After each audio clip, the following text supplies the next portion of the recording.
The Lord be with you. And with your spirit. Reading from the Holy Gospel according to Matthew. Glory to you, O Lord. When Jesus was born in Bethlehem,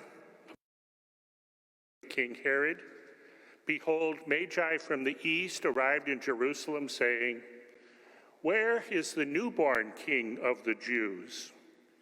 We saw his star at its rising and have come to do him homage." When King Herod heard this, he was greatly troubled, and all Jerusalem with him. Assembling all the chief priests and the scribes of the people, he inquired of them where the Christ was to be. They said to him, "In Bethlehem of Judea. For thus it has been written through the prophet, and you, Bethlehem, land of Judah, are by no means least among the rulers of Judah, for from you shall come a ruler who is to shepherd my people Israel." Then Herod called the Magi secretly and ascertained from them the time of the star's appearance. He sent them to Bethlehem and said, "Go and search diligently for the child. When you have found him, bring me word, that I too may go and do him homage." After their audience with the king, they set out. And behold, the star that they had seen at its rising preceded them until it came and stopped over the place where the child was. They were overjoyed at seeing the star, and on entering the house, they saw the child with Mary, his mother. They prostrated themselves and did him homage. Then they opened their treasures and offered him gifts of gold, frankincense, and myrrh. And having been warned in a dream not to return to Herod, they departed for their country by another way. The Gospel of the Lord. Praise to you, Lord Jesus Christ.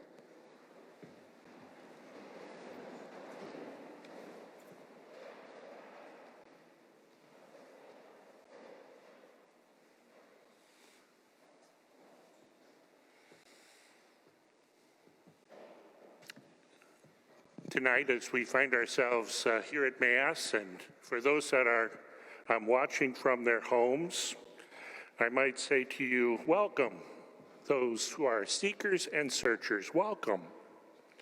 You know, and maybe that's a pretty good image of what it's like to be a people who are a part of a parish, who seek and a people who search. You know, even those three Magi, you know, they did that together with one another. You know, they went on that journey. You know, they helped one another. They supported one another.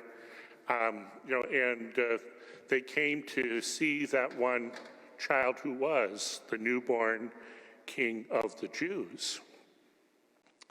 And for those of us, you know, that think about what it's like to seek and to search, you know, in our world today, you know, honestly, it's probably a bit more difficult today than it was 40 or 50 years ago.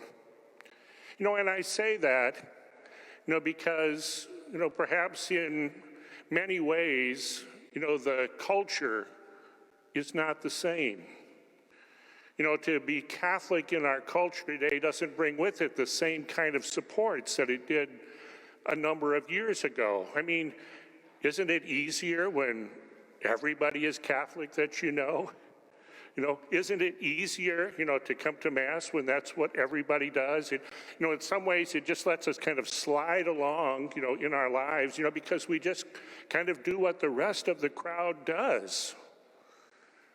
And the circumstance of our world and our times today is not quite the same. You know, in fact, you know, to be a Christian person in our world today, you know, and to try to live that will oftentimes mean kind of going against, you know, the rest of our culture and our society. You know, and what was perhaps easier in an immigrant culture, you know, where people helped one another and where, honest to goodness, you know, we were probably among the poor of the poor, and people were trying to get established and the like, those same types of circumstances don't exist today. And today, people just try to find, and they try to seek, so often on their own. And believe me, are there not enough distractions in life, that sometimes we lose our search, we lose our sense of direction, and we are really, really challenged, to kind of seek and understand, who it is that we're seeking. It's good for us to, hear of these magi. We just know that, supposedly they came from the East. It's kind of interesting. Chinese people, are from the East. They think, well, one of them must have been Chinese, with things. Why not, in terms of that? People can, picture and see those magi in many, many ways. Matthew in his gospel is the only one that speaks about this, particular story. Matthew doesn't even make any attempt at naming, these seekers and searchers. So if you've kind of said, well, of course, they're Casper, Melchior, and Balthazar, aren't they? And you would just have to know and understand that that's not a part of the scriptural tradition. That's, something else with that. And some of you might even remember for years past, one of the things that you might have done is a blessing of your home, on these days. You might remember seeing, on the main door of the house or, somewhere where people are coming in, it probably said, it looked something like C plus M plus B. And if you're really fancy, then you put the New Year in Roman numerals there, or you could write it whatever way you pleased, with that. CMB, some people said, oh, Casper, Melchior, and Balthazar, the seekers that we celebrate. But also a Latin phrase that means Christus mansionem benedicat. Christ, blesses this home in the year. Christ blesses this home. And, I think that kind of a blessing is one that marks us all, not only as we gather as a community, but here as seekers. Not all seek.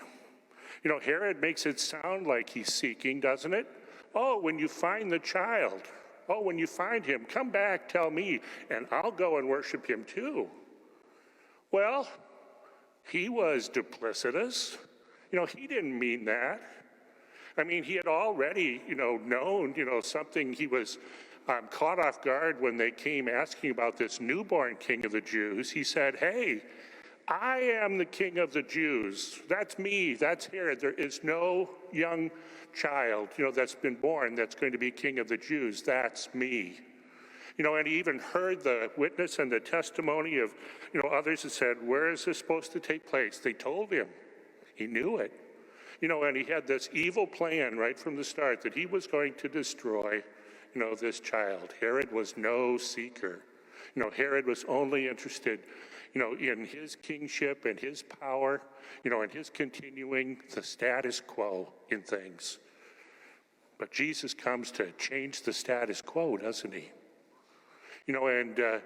He's one that's available to those who go seeking. He was, to those magi. And as we celebrate our parish feast today, he wants us to seek him and to find him out. And this feast is one that just wants to set something up for you and for me. It just wants to set this up. And we may not experience this tonight, and I won't guarantee that you'll experience in the next week. I think it's really possible that it could be in the next year you might experience this. What they sought was Jesus, who was light, not only for those three magi, but who was light for the whole world. And the most important thing that it's setting us up to hear and to know are these words of Jesus. I love you. I love you. And that's a personal statement, that he's making to us, that he's wanting us to know and to understand. He's wanting us, if we're seeking him, to be able to know that I love you.